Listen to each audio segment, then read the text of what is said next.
Good evening, good afternoon, good morning, and welcome to Cannon Fodder and Guna Matters. And we're streaming simultaneously. And just one thing that I want to get out of the way is a disclaimer that whatever that comes out of my mouth, being the host, does not really depict the views of Cannon Fodder and his family. That goes for everybody here. It's fair game. It's only me that's got the disclaimer, but everybody else is fair game. Gentlemen, Terry and Tim, the Hogan twins or the Irish twins, how are you, gentlemen? Well, we're indeed the west of Ireland, lads, and the good news is it stopped raining for half an hour. Yeah. There is still a possibility of spuds for Christmas. Very small possibility. Very small possibility. Richard, Captain Morgan, how are you, man? Good, thank you. And yourselves? No, we're good. Thanks. Now Thank you, we can hear you now, and there's no network problems there. And the enforcer, anything to enforce tonight, man? Oh, plenty. Can I just say it's not the Hogan twins, it's the Hogan triplets, because me and Eltel were separated at birth. Yeah, we got the same bonnet. So it's the Hogan triplets with Richard. All right. Anyway, let's get into it because at the end of the day, it's gonna be a roller coaster show. Let's get back into the Caraboa Cup. Oh, yeah. What shambles embarrassment have we seen there on Wednesday night, Tuesday night, Wednesday night? Wednesday. Oh man, let's take it away. Richard, you can go first. Let's hear what you have to say about the game that happened there on Tuesday night, Wednesday night. Well, I mean, the result's disappointing, of course. I mean, that goes without saying. Though, errors were the downfall there. Three errors for all three goals. First one, it shouldn't be wide in the ball like that in that position. Is beyond me. You could question why Ramsdale's not blue to check along with him to get to a ball and just standing there and allowing himself to have his shirt pulled. Second one, Sinchenko gets under the ball and then he allows to come back in outside him. Why he's not showing him showing him outside and cutting the ball across out is beyond me. And the third goal, you have to, if Ramsdale gets a hand to that, you and it's a weak hand, it's a weak wrist. It's one even with that deflection, he should be stopping, and he won't be happy with himself about that. But if you're going to make mistakes, you're going to get punished. Yeah. And going forward, we're up to the quality we needed to be. Yeah. I hear you. So there's it's something that we could obviously look at, and we were about to discuss about the urgency in a game of that magnitude. As two Premier League sides, yes, it's a Caraboa Cup, and we all know the history of the Caraboa Cup, even with Wenger and George, that they never took it serious. However, we are not going to win a battle if our mentality is not right. If we're going to go in any cup competition with that mentality, do you think that we should be more serious about this cup particularly? Right. My thoughts on it is this: you say, was Arteta's mentality right going into this match? It wasn't just the players; it was Arteta's mentality right. Because end of the day, the way I see it, right, is a trophy is a trophy. Yeah. And if you want to, these days, if you want to keep your job, right, because we all know there's Arteta out people. We know that, right? But if you want to keep your job these days, you have to win to silverware. So the only point I really have to make on that question that you've asked me, Glenwyn, is this. Okay, doesn't matter what cup competition it is, you need to go strong, and we didn't go strong. And I know it throws in well, you can rotate players, you can rest players, you can do this, you can do that. Wednesday night proved it doesn't work. We were bullied in the midfield. Okay, I've got to say I rate Vieira, Jorginho. He's all right if Declan and Odegaard are around him, but it's just a case of we had better players on the bench that could have played, should have played. They were a Premiership team as well, remember. It wasn't like we were down at Accrington Stanley or something, do you know what I mean? So he should have gone stronger. He really should. Yeah. I was actually pleased to see Ramsdale in goal because I don't think he deserved for Raya to come in and it be the way it has, to be honest. But to be honest, to answer your question, he should have gone stronger. We should have had a stronger midfield because that's where we were bullied. And I mean, I thought the back four was okay. I never thought Ben White would put the ball in the back of the net, but there we go. The one positive for me out of the whole game, Odegaard scoring is going to boost his confidence because he hasn't been that confident lately. So hopefully that will do him some good. But in answer to your question, we should have gone stronger. I wonder what the twins think. Yeah, Tim. Oh, yeah. You obviously very passionate about cup games and that. What is your take on this particular cup? I mean, we've got this cup. was I remember like we won in '93. I remember we won the two cups, like the FA Cup and the League Cup in '93. The two cups together. And but look, go back to Wednesday night. Look, Ramsdale deserved his chance. Didn't perform well.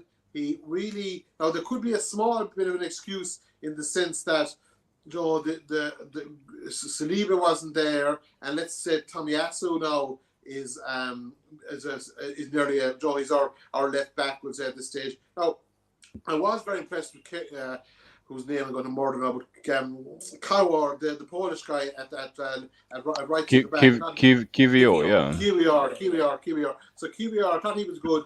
He's a very good player. I think Des really touched on it there. Midfield it was just a complete wipeout. Like Kai Havertz, I'd say it was really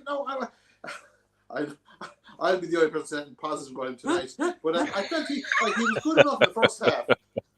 He won the free and he got a header on the free, and your man put off a good save. So yeah, but in the second half he was like oh my god, he was just. He, like Harry Houdini couldn't disappear as quick as him. He was just unbelievable. Like he wasn't there at all. And of course, Fabio Vieira was good early in the season. I think it's looking like that Fabio Vieira doesn't have the physical prowess, doesn't have the physicality. Okay, it was a Caraboa Cup, but it was against a Premier League team. But a Premier team that had rotated a good few players itself, and the other Havertz just doesn't look like he has the legs for it anymore. He's just at best an impact player, and that left Jorginho. Like with Rice, he looks a good player, but with anyone else, like Rice is doing the work of two. Like let's be honest, he's he's covering the ground. He's making himself available. His attitude is brilliant. And Odegaard, Odegaard has been a brilliant player for Arsenal the last number of years. I was just here the other day, or I saw it registered. They paid 30 million for him, 30 million for him, and they paid 65 for Kai Havertz. Unbelievable. So like you say, Havertz is looking at best a poor squad player, and Jorginho would work maybe if he had them around him. But I would be very concerned about Vieira. Now, just to finish on the other bright spark that I felt was good in the night was Reece Nelson showed a bit of a promise. He's pacey. He had their left back or right back, you say, in trouble at times. So I think he was reasonably good. Trossard was I don't know. I think he's a very impactful player coming off from the bench. Going into a good team, he can get in the end the chances, and he has justified the price tag. But I don't think Ramsdale was the one to me that needed a big performance. He needed a big performance, and he panicked a bit as well. I felt, you know, when the defense started showing cracks. Like now, the David Ray thing is kind of it cuts both ways. Do you remember the night was against? One of the matches he nearly conceded a goal. It was like a Man City match. He nearly conceded a goal to Alvarez early on, going for sharp passes or playing the ball around his own box. He was nearly too brave. But I think Ramsdale lacked a bit of conviction. And ultimately Arteta will be watching for that, because Arteta will be saying, can I trust this guy if it really comes to it, or will I stick with David Ray? I think he's actually justified the purchase now of David Ray at this point. But look, it was a hard match. Like, we were only here last Saturday. It was Sunday when we were watching the Sheffield United match. It was unbelievable. And the previous match to that was the Champions League match. Gabriel Jesus gave a performance for the ages. They're only 2 matches back, and then we had this. So I think maybe the squad lacks a certain depth, and I don't even mean depth in the sense of number of players. It's just that the Man City squad and some of these other squads, they seem to have players that are just so versatile. They can shove them into central positions and they can perform. They can take on a role. So they're we might be giving out about Man City, they're a bit boring with all the centre backs. But at the end of the day, all those centre backs are meaning that you're not going to lose matches and you're very hard to score against. And I'll say this will be the last time I'll say his name anyway. But Caraboa is going to QBR. He's going to be he definitely isn't Irish, I think. To be honest, I'm definitely going with he's not Irish. He looks like a player that could be a good cover at the back. Right? He's calm, yeah. I think Tim, you are in the mood for caviar. That's why you probably keep on going. Tim, I'll tell. This is the thing. Do you think Ramsdale can be blamed for at least 2 of those goals, like Richard alluded to? I think Arteta is a young manager and he's made a glaring error.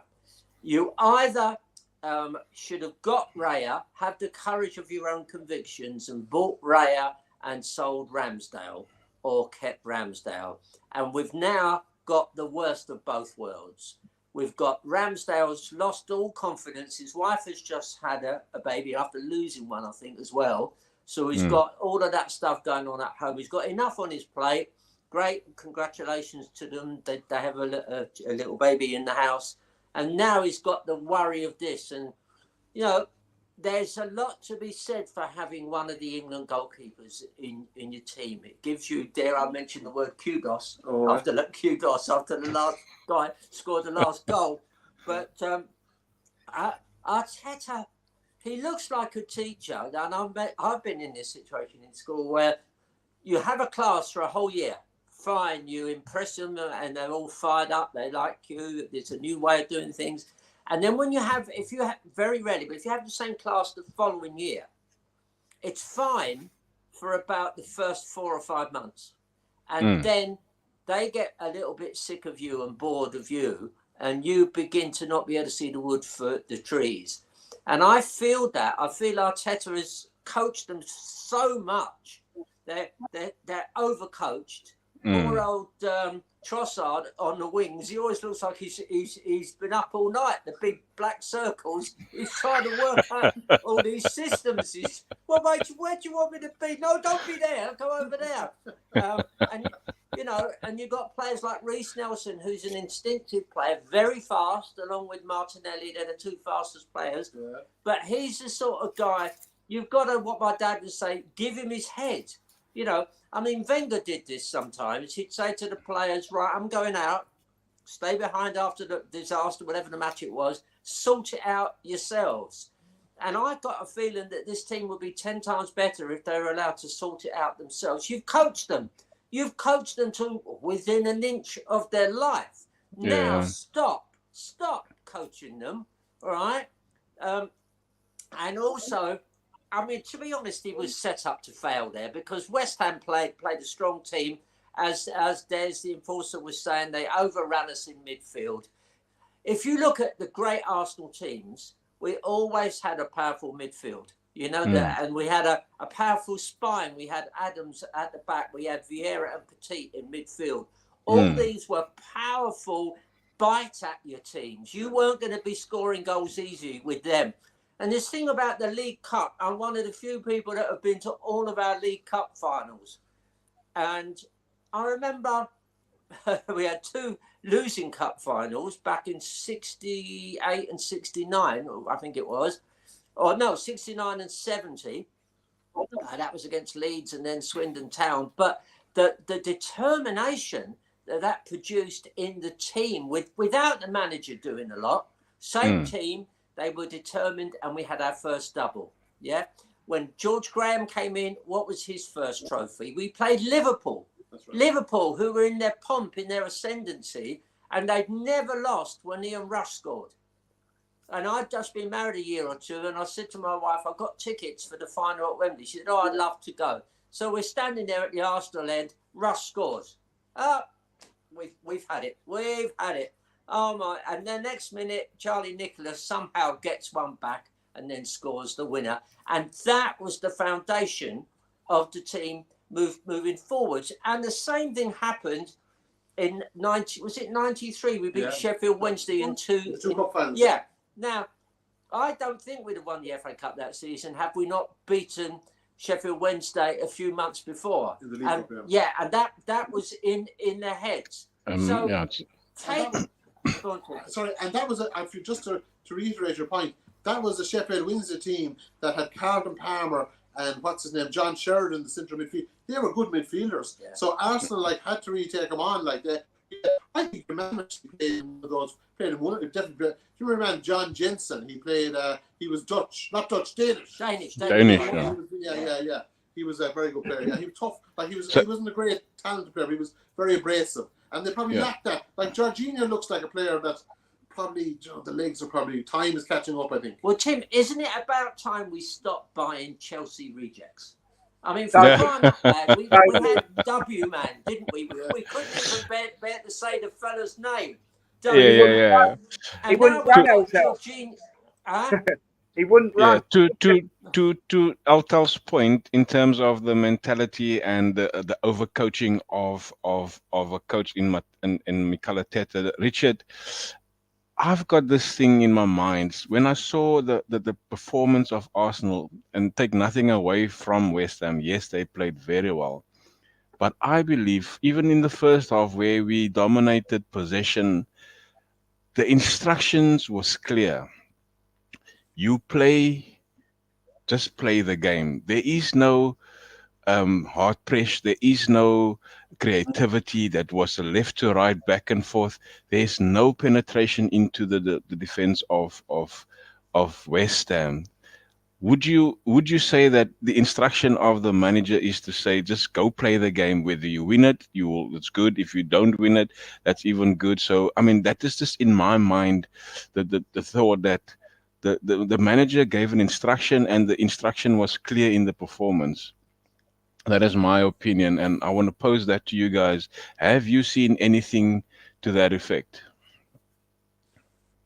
Well, I don't know what he was telling them to do because it didn't work. What did he say? Exactly. Go out and lose, lads. But pretend.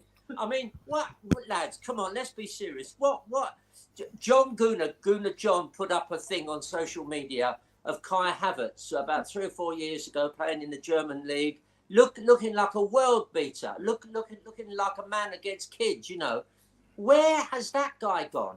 In his latter days at Chelsea, you didn't see it. No. And now he's lost his mojo. It's gone.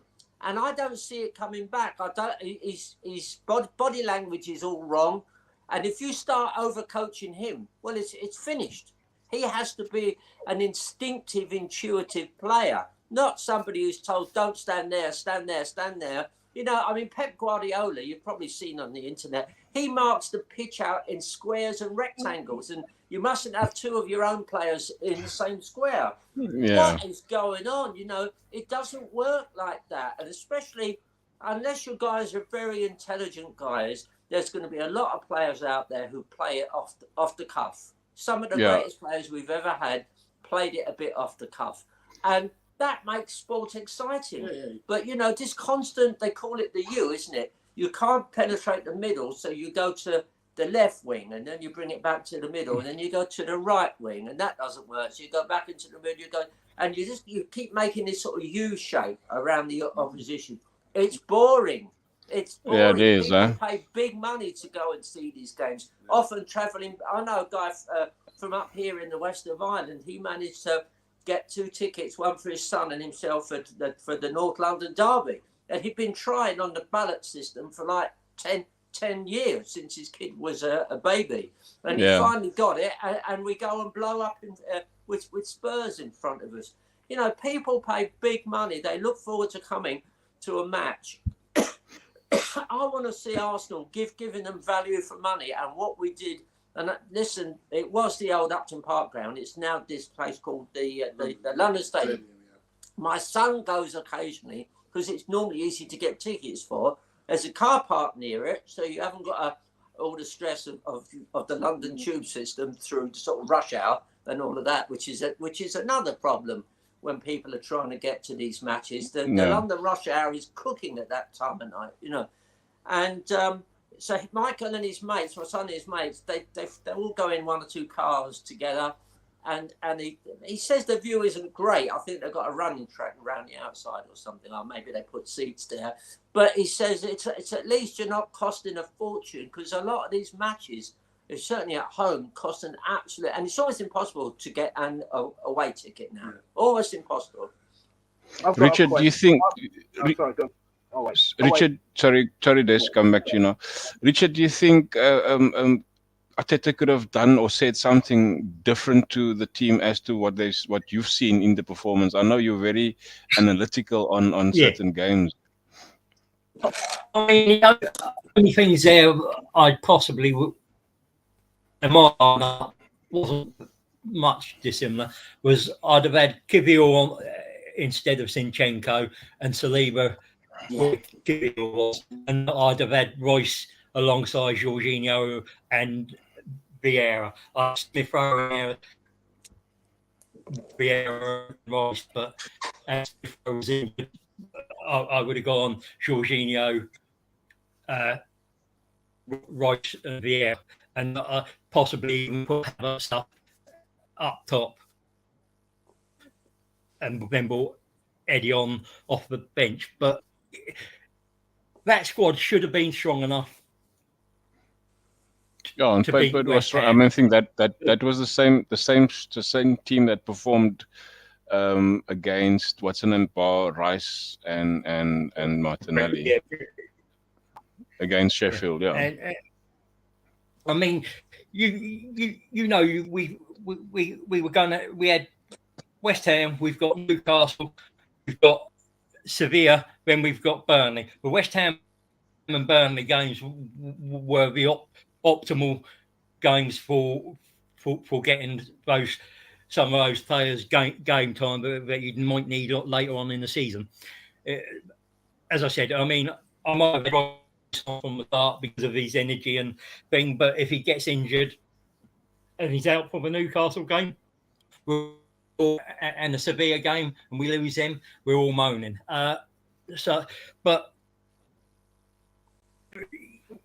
it was just a really lackluster performance, and whether that's the coach's fault or whether that's something on the day the players aren't feeling it, don't perform. And nothing goes right for them. You don't know. It's hard to put your finger on, because one thing Arteta will have, I'm sure, would have said to the players is go out and do what you normally do. Get into them, press, keep the ball, get your basics right, and get the basics right, especially in that second half. I mean, the first half, you can say, well, actually, didn't even have a shot on target. Yeah, they went into that half time 1-0 up. But that second half, those two goals, we do our jobs right. And Arteta is no, you know he's into those players. Boom, boom, do this right, do this. This has to be, and not doing it on the night. You only got a certain amount of subs to change it around. Yeah. Can I- Sorry, can I Des, your question that you wanted to ask? Yeah. Right. So there's a couple of points I want to make. Number one, it's a cup match, and I want to put a disclaimer first before it all kicks off. Right? We all hate VAR, I know, right? But why wasn't there VAR at a cup match? If any match that should have VAR, it should be cup matches. Yeah. It's because of the lower league sides don't have it in the ground. Yeah. Okay, fair enough. Well, Which these weren't lower league sides. Yeah, it's because the lower league sides don't have it. That's it. But I don't understand why when it's two Premier League. Rich, it's in a van. They can do it in a van. They can do it in a room. They can do it in a van. So they can do it for any match. Do you know what I mean? But it's the grounds that don't have the cameras in. It's the League One and lower don't have the cameras in. I get it. So yeah, as equipment footage and that sort of thing. Yeah. Anyway, sorry. Sorry, Des, just conclude your question quickly. All right, and the next point I was going to make, was about Casper the Friendly Ghost, right? To be honest, should we not be playing him up the middle? Because he's no good where he is now. So should we not be playing Casper the Friendly Ghost up the middle? Because, I mean, he was brought in as one of the main reasons. It was Halloween. I was thinking Yeah. But he was brought in, guys, because he can score goals with his head. And we've scored the most goals from corners since last season. I haven't seen Casper the Friendly Ghost getting up there and going, bosh. Do you know what I mean? So, and it absolutely... What is his position? Because to me, I'd be playing him up the middle. Supposedly to be a number 8, yeah. There's a question from I'm passing a lot of what's the name comments there, but this question here is from Alex. Are we missing the X-Men? I'm gonna give Tim. Yeah, that's Tim, definitely that. Yes. They're definitely missing the X-Men, and I think yes. And I've known that are they missing the X-Men is that kind of role that Zinchenko was playing last year as kind of pivots that allowed the X-Men. That is kind of is no longer being implied as much either. Now, don't get me wrong, I am a big fan of Tommy Asu. I think he's an outstanding player. I think he's honest. He's work rate. Who did you say? Sorry, Tommy Asu. Oh, Tommy, I misheard what you said. Sorry, mate. Thank you. Yeah. So I think he's a very good. But when he's playing and Zinchenko isn't playing, that kind of balance that you had in midfield last year isn't the same. You haven't got this five-prong attack or whatever they were calling it. With say the three boys and then Martin Odegaard and the X-Man would say would be the other two. So you're kind of that has been reduced. But like the big problem is that they do have like Saliba is top class, but Gabriel looked a little bit off when he wasn't beside him. We had this thing in Ireland like that. Paul McGrath, he was so good. He could make Phil Babb look good. So that was the thing. So there was a kind of a thing like that with Gabriel. I know, look, Gabriel's a good player. I shouldn't have been that wrong. But you know what I mean. But Saliba is really heading to be like gold standard defender. When he's not missing, you're not having good. And then Jorginho, it must be remembered that Thomas Tuchel, there'll shortly be a statue of him outside Chelsea because he won a European Cup with Kai Havertz, Timo Werner, and Jorginho in the team. But no, come back to the thing. The X-Man was a good, attacking, aggressive player. He wore his heart in his sleeve. Look, he came with a lot of caveats, but if he was there the other night, as someone would say, there's a famous rugby term that when you're losing, get the ball and kick ahead, and then kick any head. So he could fall into that practice. Benwin. Yes. Right? Can I just expand on what Tim said as well?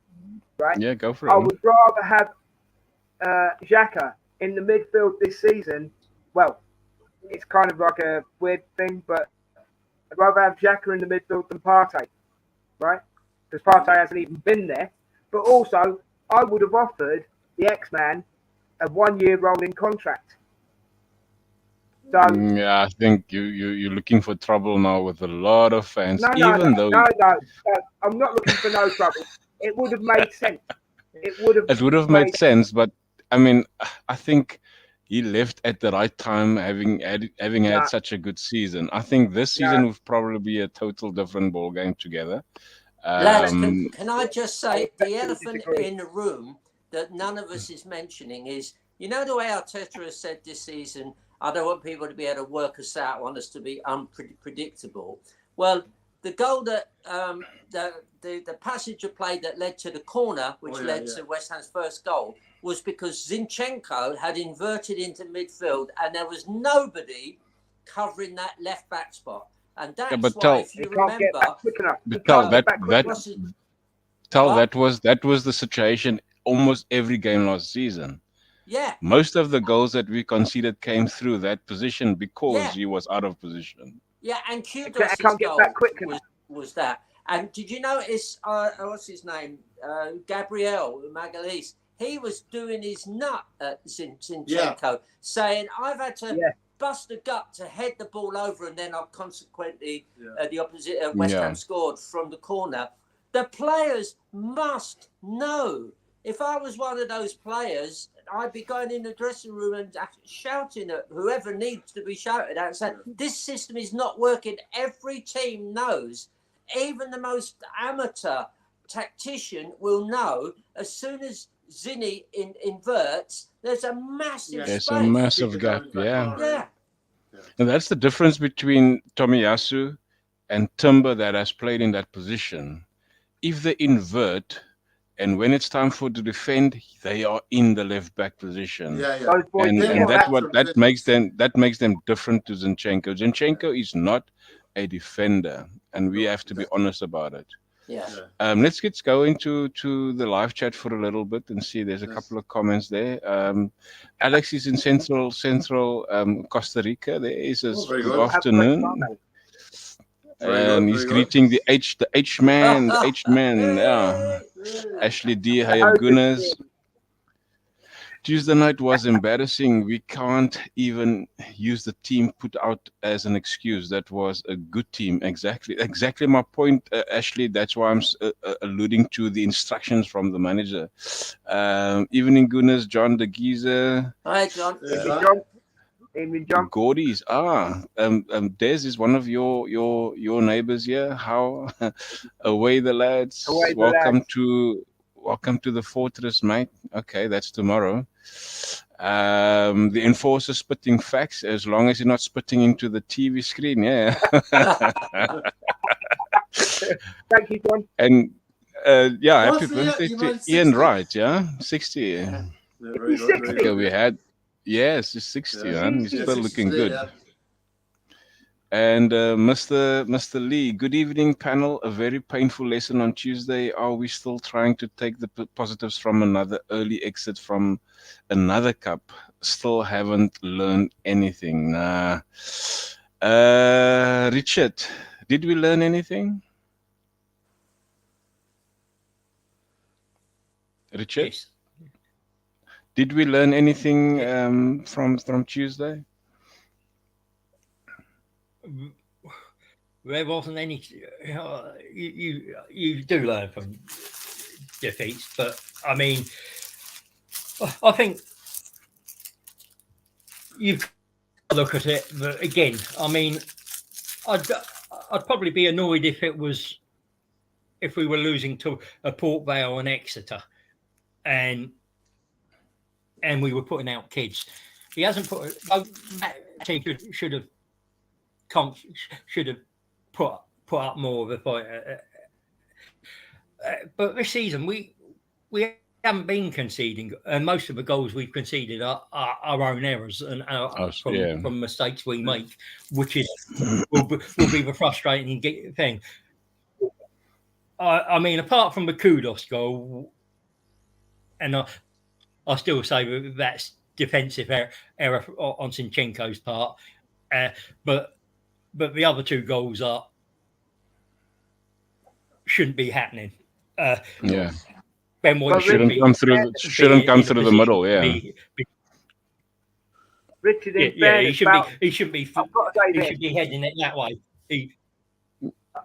I've got to say yeah. this You though, mate. as a defender, you headed away from your goal. Yeah. You If protect your Arsenal goal. had Sorry, scored Des. if Arsenal had scored Bowen's goal, we would have said it was a banger. In fairness, Yeah. do you know what I mean? It's on target, irrespective whether it's Yeah, whether my is thing is is, deflected or not. That should have been saved. I I'd think. still. I mean, Declan Rice scored a deflected winner against. Sunday League. I'm only 5'7", but if you get your hand to a ball, you're supposed to be keeping it out. Yeah. No matter what No, level. If I you've got a hand to it like Ramsdale yeah, is. I agree. Yeah, but to be I fair agree, to Ramsdale, but, it was I mean, a heavy deflection. It was a heavy deflection But he still to gets be a fair. hand to it. It should. Yeah, no, definitely. Yeah. Anyway, If Alex it says, had been fingertips, yeah, but it was here. He hit his hand there, it and was then flat hand. Yeah,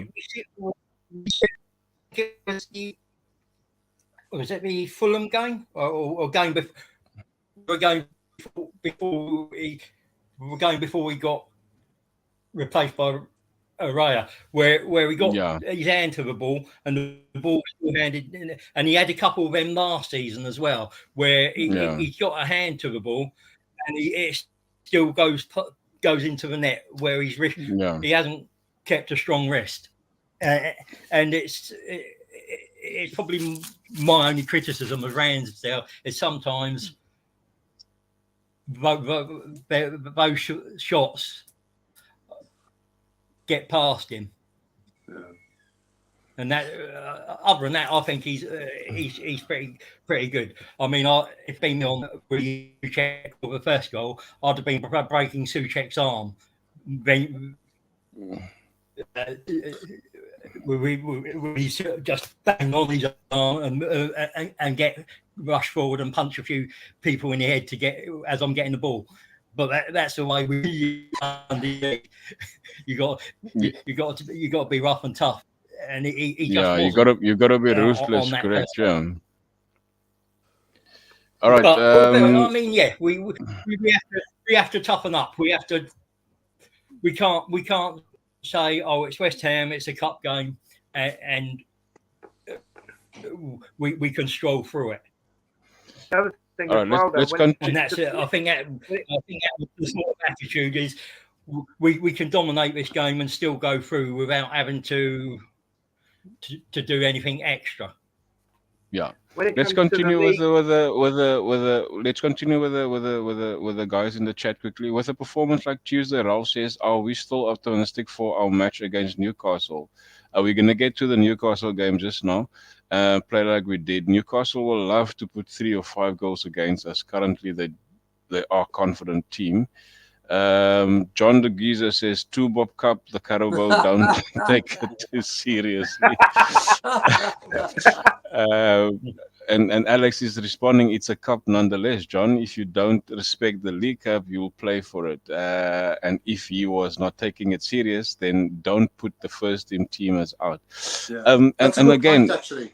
Yeah, and again, that I want to allude to this. The next point that I wanted to make is, what should he do, Tim, in order to get the mentality of the players and his own mentality, to, irrespective of what it is, to play as if your life depends on it? Well, I think, there's no doubt about it. When Rice and Odegaard are playing, they lead by example. They're very honest players, high skill sets, high skill level.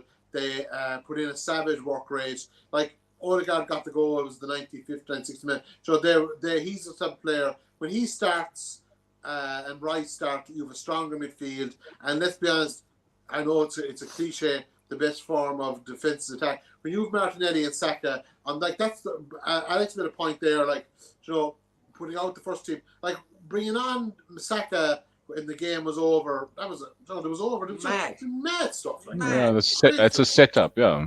Yeah, you could get injured very easy, but like they had him playing now. It'll be interesting to see when he go. Like he'd probably go now with Martinelli and Saka on the two wings and Eddie and Teka up front. Like I was, it kind of have to because let's be honest, he got a hat trick against Sheffield United. That was poor the other night, but they'll go with him again, I think, and he'll get more chances if it's Rice and Odegaard, and we'll say. Casper the friendly ghost maybe, but like Harvey him so whatever. So then there'll be more ball, more chances, and Eddie Teka, you know, he could, you know, we have to depend on him now. He's Gabriel. I don't know how long Gabriel Jesus out for, but he's not going to be back. He's not going to be back tomorrow either. So it's kind of looking like they'll be depending on him for a while. So that's the one thing is that attitude is like 2 or 3 players that have the right attitude. That set a base level of performance. The other players respond to that. And of course, Saliba will come in at the back and Tommy Asser will come in at the back. So now I will say the second goal, the pass and the touch were brilliant. Jingo were brilliant. They were like top class. Like Zinchenko isn't a defender, but by God, you'd want a Tommy Asser type, you want a proper left back to be able to defend that because your man killed it and came back. It was a real good, now Ramsdale, maybe no, I don't think you really blame it, but I thought your man's touch was excellent. I thought the pass to finding was very good as well. Yeah, that is, really But Arsenal had like never looked Joe outside of the Havertz header. There wasn't really too many chances. And do you know what, Tim? We had 70% of the ball. Right? Exactly. So this is the typical Guardiola, Arteta. Positional play where you have the ball all the time and you circulate and rotate. 70% of the ball, Arsenal, and you lost 3-1. For crying out loud, something isn't working.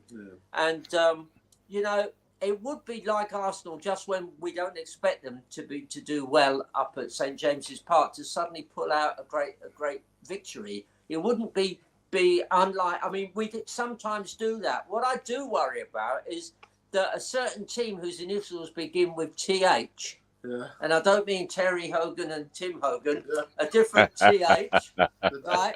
If we lose, the lily whites, if we lose against the barcodes and the TH team wins, we are going to be in a right state. The barcodes.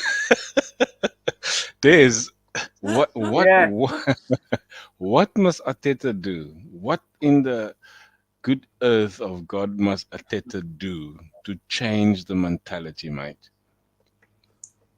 Right. I look at it this way. I think our back four is becoming like the hard men back four that Arsenal used to have with Adam. When the monsters were in defence like Bold and Keown and, you know, we're getting that back four back. We have got a good midfield when we've got the right players on the pitch. Okay. Obviously, Saka does his thing. Martinelli is lightning in a bottle. We have seen a different side to Martinelli this season. This lad wants to score every game. And I've got to say, when he's on the pitch, he gives his all. And he hates it when he's taken off. But any player who gives his all would be like that anyway, wouldn't they? My concern is, and this may shock a few people, even though I really, really rate him, okay? Jesus. Okay? Really good player. Love him to bits. Injuries. That's going to kill him. Injuries are going to kill him. Yeah. It's going to ruin his reputation. If you know what I mean, guys. I know I'm keeping it simple, but it's going to ruin his reputation. And I've got to say, Eddie is not the man. Eddie is not the number 2. Don't get me wrong. Yes, he scored a hat-trick against, what do you call it? And that's great, right? I forgot all of that. Sheffield United, right? I'm pleased he scored a hat-trick. And I've got to say, his goals were lovely. But that's 5 goals since he signed his new contract. That's not a very good comeback for what you're paying for. Yeah? We need, in the January transfer window, I know we keep saying it, and I know it's all blah, blah, blah. We need a goal scorer. We need a Tony. Yeah? Don't even think about Osimhen because Osimhen's too expensive. You're not going to get Osimhen. Yeah? And he's not Premier League proven. When we go for players now in the future, we need to go for Premier League proven players. Okay. So go and get your Tony. Yeah? Go and get your Ferguson from Brighton, if that's who you want. Yeah? Yeah. Do you see what I'm saying, lads? That'd be a good move for Ferguson. And Yeah. I want to go back to the Zinchenko thing. The boy's not a defender. He's a midfielder. He's not a defender. Right? Don't get me wrong. Yeah, Tim, I totally agree with you, right? Tomiyasu is a great player. In that position, he's a great player. Who's the lad who's injured out? I forgot his name. Timber. Of course, Timber. Timber, yeah? Great player. Like you said, there he is, inverting in the midfield, right? Yeah. You're a manager. You do coaching and everything, Tim. You know what I'm saying? Yeah. Arteta's like, go lads, do your thing. But when he's 40 yards down the pitch and that long ball comes in or a pass gets past him, he's not quick enough to get back. And that is going to annoy Gabriel and Saliba. Do you know what I mean? Definitely. When you've got Tomiyasu in that corner or you've got Timber in that corner, you know you've got a defender there. Yeah. See, Zinchenko. Again, I'm going back on other things that we've said tonight. Yeah, we haven't got the X-Man there now, right? Zinchenko should have been playing in X-Man's position, right? Okay. I'm not saying for every game, lads. I'm just saying because let's be honest, if he's fully fit, even though I said the X-Man's better because I believe he is, but if he's fully fit, what we want to see in the midfield is we want to see Odegaard, we want to see Rice Baby, and we want to see Partey, don't we? As a fan base, that's what we want to see, yeah? But I don't think we will because I just don't think Partey, he's got, like I said, he's got a permanent sick note. He's claiming CSA. Do you know what I mean? He is claiming CSA. You know what I'm saying? And he always, I don't know what it is, but when he goes and plays for his country, he always he comes back injured. He does, yeah. I mean, there's always a doctor going with him, yeah.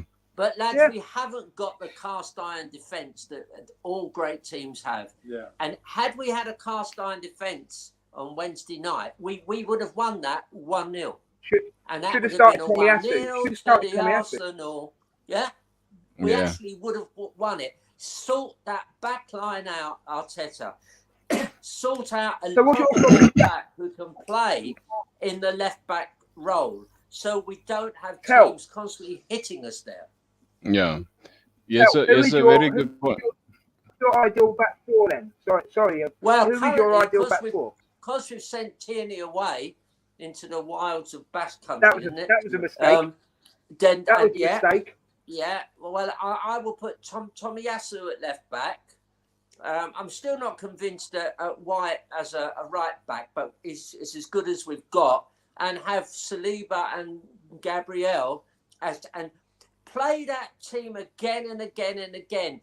Centre backs don't do an enormous amount of running these days, right? So you can afford to keep playing then, and yes, have Kivior stepping in occasionally because he's looking a good player. Actually, he's better at left back. Yeah, he's a better left back. He's played left back for Poland, I think, a few times. He's a better left back if you're not going to put Tomiyasu in there. But get that defence sorted and get the defensive midfield sorted. I'm sorry, Jorginho was a last-minute buy to try and clinch the title. It didn't work. He should be gone. Partey keeps getting injured. Before he joined us, he was with Atletico, and he only missed one match through injury in 5 seasons. Right now, people have said, well, maybe he's older than we think he is. I don't know, but players, it's possible. But players are getting injured now. I mean, we've got it with Jesus. You know, he's 26 and he's picking up injuries. I remember years ago, what's his name? Michael Owen. Wonderful player for Liverpool, but once he started pulling hamstrings and a hamstring after another one, and by the age of about 28, he was finished, Gone, right? yeah. So I think that's what we're doing as well. We're overplaying, and we're relying an awful lot on pace. What I'd rather see, because the danger of pace is we've already had Reece Nelson, who's one of our fastest players, put a bad hamstring there last season. Yeah. What I'd do is I'd do a De Zerbi, and I'd say, right, what we're going to do is when we get the ball into the middle third, the moment it enters that middle third, I want all your forwards to be running forward and get a long 40-yard pass into them. Don't bother doing this U-shaped tippy-tappy. You know, if I want to go and see people dance around the ball, I'll go to I'll go to salsa or Sadler's Wells or the Royal Ballet. You know, if you want to see people dancing, go there. But I forget the dancing around the ball and play. I mean, there was a time when football and rugby were next door neighbours. It was a similar game. Yeah, now it's diverse. The basic and things, now yeah. guys are playing like ballet dancers. This is mad. I was going to get. Here's a good point from Ralph. It should matter whatever cup you are in, because win and confidence spreads through the team. Everyone that then feels that they have to perform all the time to keep their place. Losing have to opposite effect. So again, it's a mentality thing. Yeah. You winning brings a mentality. It gives you that sort of ability to just want more and more and more, the hunger thereof. And there's another point. We may be missing the X-Man. However, the team should be strong enough to play hard and street football and not be bullied no matter who you play against. So we have to become a team of lightweights. Well, what you've got to also remember from the other night as well, West Ham, and I just want to make a quick point.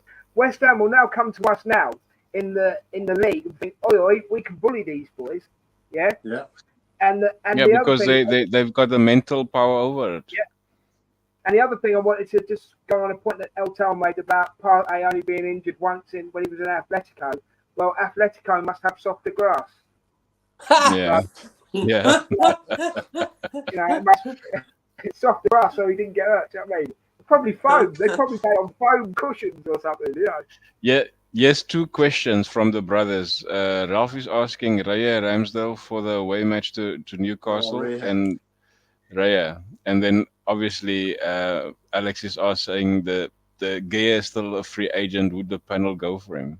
No, I'd leave it with Raya now. You've already ruined Ramsdale's confidence. I would say to him, listen, you've got a new baby in the house. Go away on holiday somewhere for 6 months, and we'll probably be selling him to sort of Chelsea or somebody. But don't do this mess about between two different goalkeepers. It doesn't work. Both of them start getting jittery, and you don't get the best out of a player if you think it's one small error and I'm out. Yeah, it's a good point. And another thing, like goalkeepers, particularly the way Arteta plays, the goalkeeper and the back four have to have kind of a symbiosis. You know, they have to have, because he's bringing all the balls out through the full backs and through the central defenders. So you want to, when you turn around, you want to recognise the guy that's there. They're kind of wondering who was there the last day kind of job. You know what I mean? So you want to have I think, I know it's wrong to say, but like the Champions League, they had a Premier League match. They had Caraboa Cup match. So they've had a lot of matches in the last couple of weeks. There's travel. Now, I think they stayed in Seville. They did a recovery session in someone said they were in pools doing kind of work down there but even still, there's flights and there's a lot of just basic logistics of getting in and out. Traveling, travel. Takes a bit out of players, Richard, this is addressed to you by Alex. Richard, sometimes you have to admit our team gets beaten by a team. Errors happened, yes, but you have to give the credit to Hams. I'm not sure. 5 shots and 3 of them on target. on That's target, not and there's the including 3 goals. not including Two the for her, first of goal. course. And we had 13 shots. We didn't get enough on target. We weren't thing. And you look at, we've got the second best defensive record this season so far in the league. You can't account for errors. And yeah, I mean, you have to say performance-wise, second half, West Ham were the better team, but you then have to question why did they come out the better team? Why didn't we pick our game up? Why couldn't the players get themselves up for it? Yeah. And then myself. Sorry, Richard. But yeah. Sorry, I go for said it. you can question Arteta. Yeah, no, definitely you can, because, I mean, again, my thought will not change. The instructions is clear. It was clear as daylight. Sorry, Glenman, but it come to that time when we have to look at selling Emil Smith Rowe, the party man, and possibly Jorginho. Alex, The party man. I mean, yeah, the two Hogan twins obviously alluded to Partey possibly going. Des has alluded to it. ESR, you know my feelings about ESR. He's my favorite player, but if you are going to be on the doctor's table for the amount of time that he has been, I'm sorry for the club that's going to get him. Also, it could also be a different. It could also be a difference. Chelsea. Yeah. In fact, Newcastle are interested in him, and I mean, you will. I mean, Yeah, like Joe Willock, They were Joe Willock. interested He probably could fare better at Newcastle. Also interested in Tierney. Yeah, but I wouldn't want to keep Tierney. If Partey was a racehorse, right, he'd be put down by now. Behave, Des, behave. He would. They're not going to put him out the start. You never had an eye for Partey. I mean, yeah. In closing, Arteta, stop tinkering players on form, be ruthless or not. Stick to one option. Get a striker and another CM, and either play ESR or sell. Don't overtrain. Score outside the box. Yeah, I mean, if you look at Ralph's watch-alongs, and when there's outside the box, you will go berserk if they didn't shoot from outside the box. And I mean, yeah, you're right. Terry. Yeah. Ruthlessness. I mean, there was a lot of calls, and Ralph is making a point here, is that stick to one option. And we were calling, a lot of the fans called for a plan B last season, because there wasn't any sight of a plan B. For the point that is Ralph making, stick to one option, is that in a similar sense of you're just going to play with the plan A? I think Ralph means don't keep chopping and changing players, you know. And yes, I agree with him, score outside the box. But if you do this very slow build-up, and it's what the Arteta Guardiola school of, playing is all about. If you're going to do that, by the time you get into zone 14, which is the area outside the box, you've got at least two lines of defenders against you. So you're then struggling to create half a yard. What I would do, I would definitely get a tall centre forward. Yeah. The moment you've got a big centre forward, well, we actually have a big guy, but it's frightening to head it. But anyway, that's another thing. But try and get a guy that is good in the air, right? And then you've got defenders in two minds. Are they should they drop back and watch him, or should they try and push out and get the ball up into zone 14 as quickly as possible? Don't do this slow, quick, slow. We're back to dancing again. Yeah. Don't do this dancing around the ball for half an hour.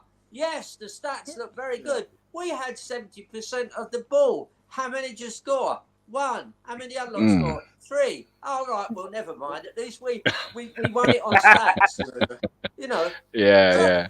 And just on the point of heading the ball, like, I mean, it's all about purchase, getting a good purchase on the ball, and everyone knows that ghosts have a very poor purchase on the ball when they Yeah, definitely. Can I recommend a player in the midfield because he's still playing? Yeah, go on. See what Which one? Ralph thinks. Should we go back in for Santi? Should we go back in for Santi Cazorla because he's still playing with that? Nah, I think he's too old, man. He's the papa, the grandpa. Wasn't there a big question mark over Ivan Toney there about a month and a half ago? He was going to be, so when he came back available, that he was going to go to. Arsenal were considering buying him, and he would be. I mean, ultimately, the Pep Guardiola system failed. I mean, when he wanted to win the European Cup, he bought Haaland. That was ultimately. That was the final piece of the jigsaw. Was a big Scandinavian lad, about 6'4" and about, I'd say, 16 stone. Yeah. You know what I mean? Yeah. And believe me, I can relate a lot to those upper weights. But you know, Tim actually saw Evan Ferguson, who's now at Brighton, and he's a young centre forward. He's not even 19 yet. Right, he's a tall lad. Tim saw him play for Bohemians. Yeah, he made his debut at 14 years of age. Yeah, in Dalymount Park in Bowes, up for literally 2 miles of where I was. So he was 14 in a man's team. Yeah, this is the top flight of Irish professional football. He was. Yeah. But he also has a problem with the doctor. Yeah, he loves doctors as well. Who? Ferguson. He's been on the doctor's bench also for a long time. I think some of that is. I think Roberto De Zerbi is kind of keeping him back, but I don't think it's all. Yeah, I put it this way. I think some of them they're just allowing. But I remember when Michael Owen was with Liverpool. What was the name of the manager? Who's the last of the old Liverpool managers anyway? Before the French guy came in, and he said, Dalglish, was it? No, he was before the grey-haired guy. What was it? But anyway, no. Yeah, but he was. Houllier. Like what? Yeah, Gerard before Houllier. Houllier came in. Before Gerard Houllier. Grey hair. Yeah, there was one of the backroom. Yeah, they were. Was it Roy Evans? Roy Evans was. Yeah, so he was managing with him, and he said that he was trying to drop Michael Owen or rest him, and he said no. Michael Owen said no, I'm good enough. I want to play. But I think Roberto Zerbi is adopting. Well, no, you're still growing. I want your muscles to form in a proper kind of mature. Become a strong player. Yeah. But Haaland doesn't do a lot of running. He's just a panuka. Just put him up around the penalty spot and say, I don't want you to go more than 7 yards away from it. Tie him to it. Put a rope on him and say, that's all you do. No hamstrings, nothing. You just locate yourself there and cause mayhem. Do you remember when what was the name of that guy we had playing for us? And he was told by George Graham, I want you to explode like a hand grenade. But that's what big centre forwards should do. You should be creating havoc so that the two centre backs are worrying about you all the time. Then you can free up a little bit of space in zone 14. But we're predictable. Arteta, you're trying to make us unpredictable. You're keeping that left winger, the Belgian guy, up all night. His eyes are in an awful state. He's not getting any sleep. He's trying to work it all out. He was the guy. He went home the night before the 36 plans, and he memorised all 36. Yeah. The man hasn't slept a full night since. The playbook must be massive. Tell Haaland will only listen to King Canute. If King Canute says run, he will run. So I've got a win on the pitch to Casper the friendly go. I think he will score tomorrow if he plays. Let's get into tomorrow's game quickly. That's the joke of the night, that is. Tim Hogan, you first up, mate. Newcastle against Arsenal and Arsenal against Sevilla. You can give your score predictions. I'm going to put you on the spot. Well, that's Sevilla's at home. I'm going for two. I'll do that one first. 2-0 Arsenal, 2-0 against Sevilla, and Newcastle. I'm going to go 2-1 to Arsenal because they have to start winning now. Like, do you know what I mean? The thing Andy Cole was on earlier. I saw him. He said, "Man City win these matches. They go to these big venues and they get the matches. They get the results." So Arsenal are going to have to start doing that. Now, I do believe that Man City are not as good as they used to be. Are definitely the league is more competitive. The likes of Villa and Brighton are going to upset teams and all that, so it's a much more competitive league. You could say, like, I mean, Arsenal or not Arsenal, Man City are still favourites, but Arsenal, Liverpool, Aston Villa, Spurs are all really putting pressure on them. Correct. Mr. Terry Hogan. Right, I think we'll probably beat Sevilla, but I think it'll only be 1-0 or maybe 2-1. With Newcastle, my head says Newcastle must win it. They're free scoring. We have no idea what we're doing. But I won't bet against him because he's been very good at picking teams and winners recently. So I'm going to reiterate Tim's score. Newcastle 1, Arsenal 2. Hey. And the Arsenal Sevilla 2-1, you said, yeah? Yeah. Richard.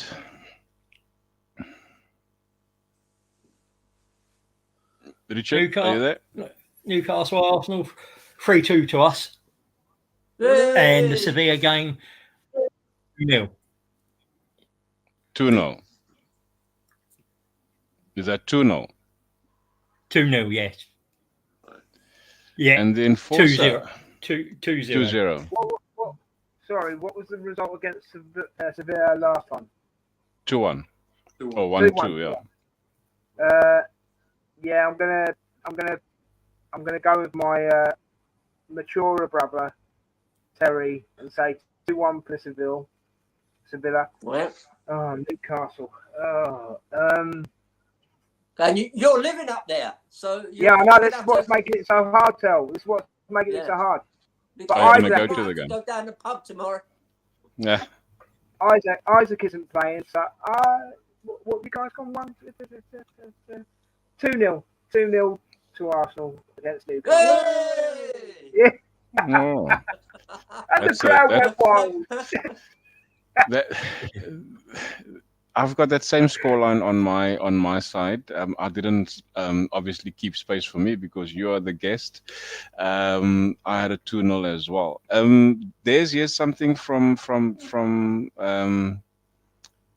Alex for you. I won't forget Casper the Ghost laughter.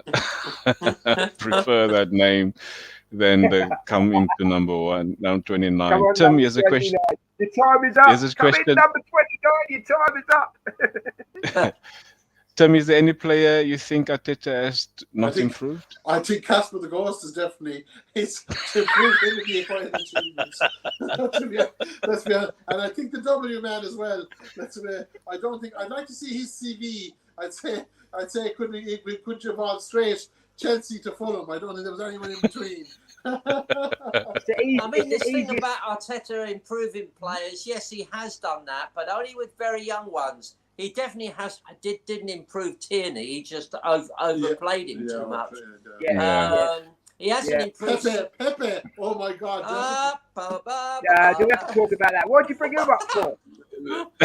Richard, can we can also ask you that same question? I'm sure you've got somebody in your mind, probably. I just said he improved. Improved players. Yeah, I mean you look at Saka, Smith Rowe, Odegaard, progression each year. You can even say Xhaka last year.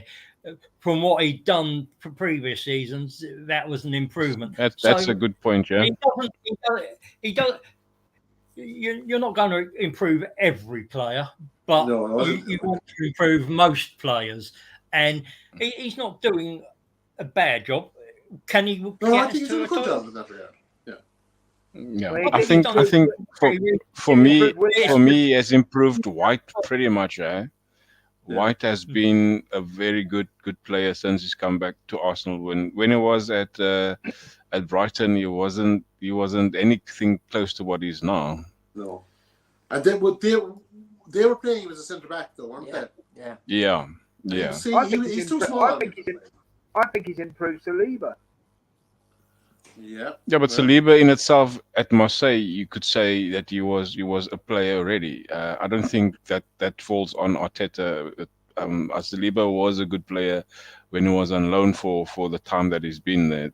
That's not on Arteta. That has been just I mean, he's certainly improved Nketiah, but always remember, this is what I've always been saying. Nketiah scored a brace, I think it was, against Sunderland about 2 or 3 years ago. Very poor team, couple of leagues below us. Okay, he scored 3 against Sheffield United, but I think he's reached his peak now. And I'll be very surprised if he carries on playing that well against some of the really big teams. like Chelsea, tomorrow, come and yeah. Like tomorrow. Chelsea, come and get Eddie. Guys, we're gonna have to Yeah. land now. We're getting to that point of saying goodbye. Alex, can you name one?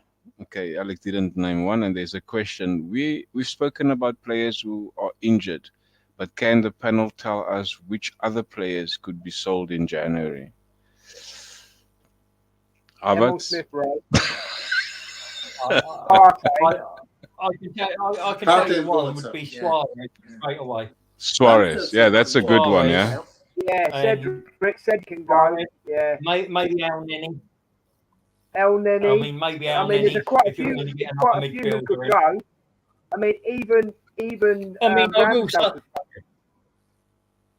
Say again? I will say, Sorry, I didn't hear you. Broke up there, Rich.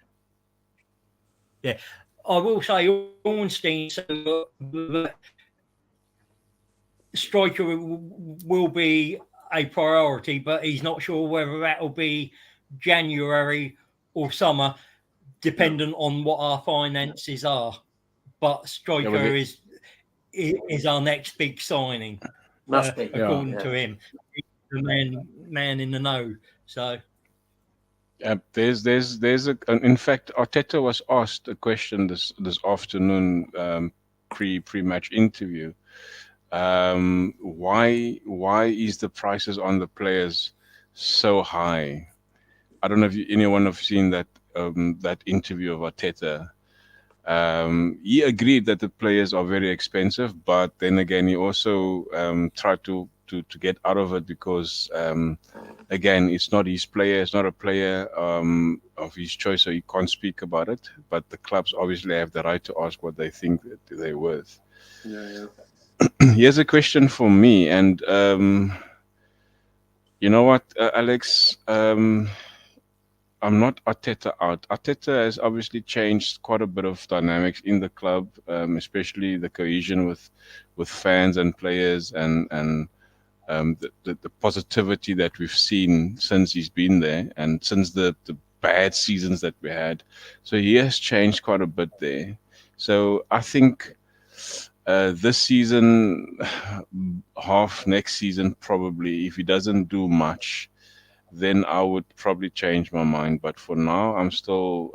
He has to obviously provide us with a cup, because it is now that stage where we have to demand a cup from Arteta, because it's now almost his 4th season. So you got to give us something. Yeah. But until say mid next season, January next year, if he hasn't done anything like a Caraboa Cup or even an FA Cup this season, or even the Premier League this season, by middle next season, then he has to probably go.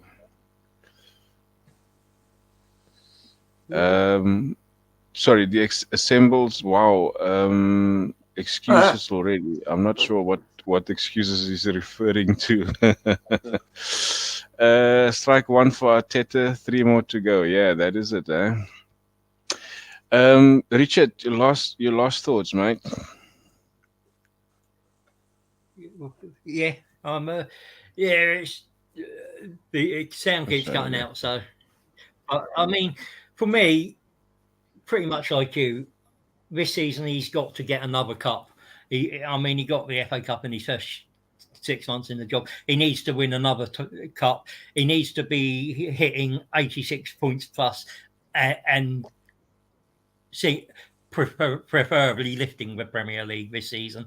It's going to be tough.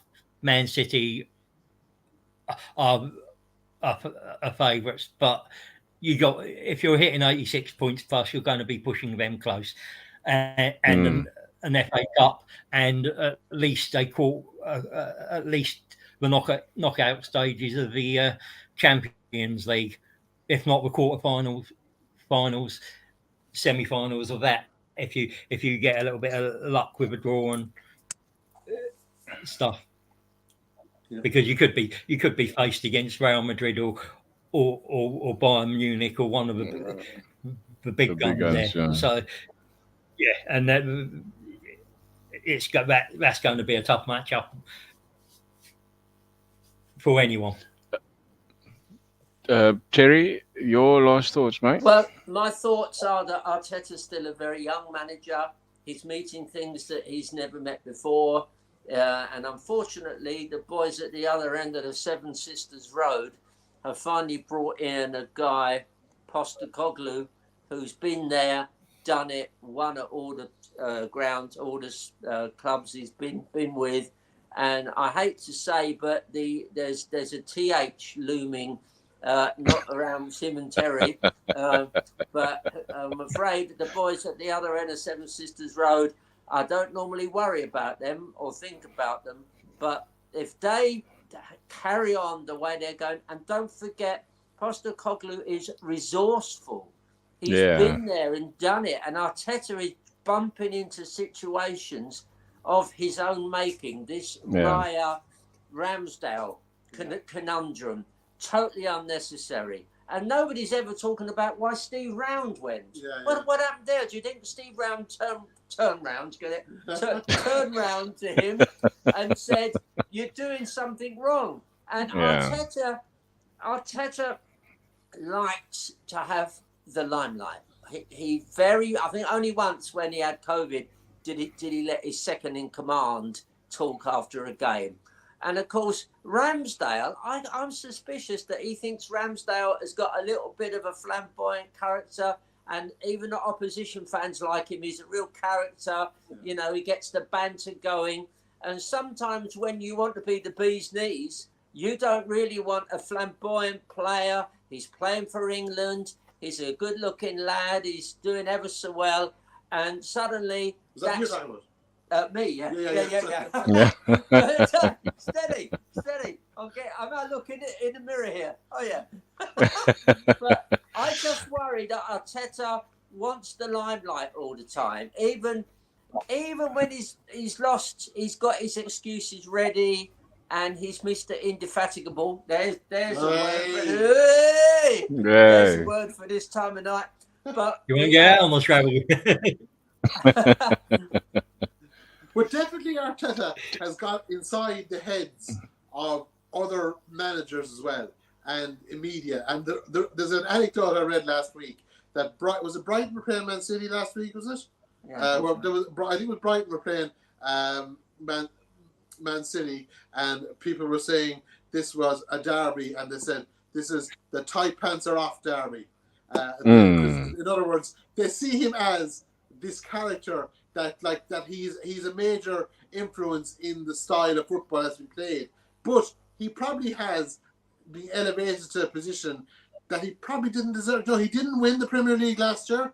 He came out of no place. He was in the position A, we'll say, but he didn't win it, so that's a flaw. Yeah. And he has thrown away a couple of League Cups. So I do think that he is a good manager, but he's still developing. Like, he still hasn't got it. I mean, the whole what's his name? Ferguson didn't like Arsene Wenger because, well, of course, he challenged him. Like, he took him on, and he brought in this culture, a more rounded player, better skill sets, more discipline, more work, and that took him on. And like, I don't think that Klopp, and like, I know the media are bringing, but I don't think Klopp and Pep Guardiola really see Arteta as an equal just yet. The media are painting him as that, but I don't think the actual managers themselves see him as that. There's your last points, Mike. Well, I'm not going to talk about Arteta because the lads have said it all. So I'd be wasting my breath. But I will say this. We need to play well until January. Okay? We need to be in the top 3 at January. Okay? And then it's simple. We have to have an amazing transfer window. If we're going to win the league this season, we need to play well till January, and we need an amazing January transfer window. And we do. I know we've used the term a lot. we do still need to get rid of the deadwood because to me, Party's deadwood. You know, you could say a few other players. He's more 65 broken million than is anything else. Yeah. Yeah, 65 million is the easiest 65 million that Chelsea have ever made. Okay. Yes, we do have to worry about the London KFC. We do have to worry about them because they are playing differently. We should have gone for Kane because he's in double figure goals for Dortmund already. Yeah, we did it with Campbell, so why couldn't we have done it with Kane? If we'd just gone in there with the right money, we could have been having them goals scored for us. I mean, but yeah, in closing, and we've got to keep it on till January, and we have to have an amazing transfer window to win this league. Yeah. Alex was saying, what would we do do to turn Casper the Ghost round?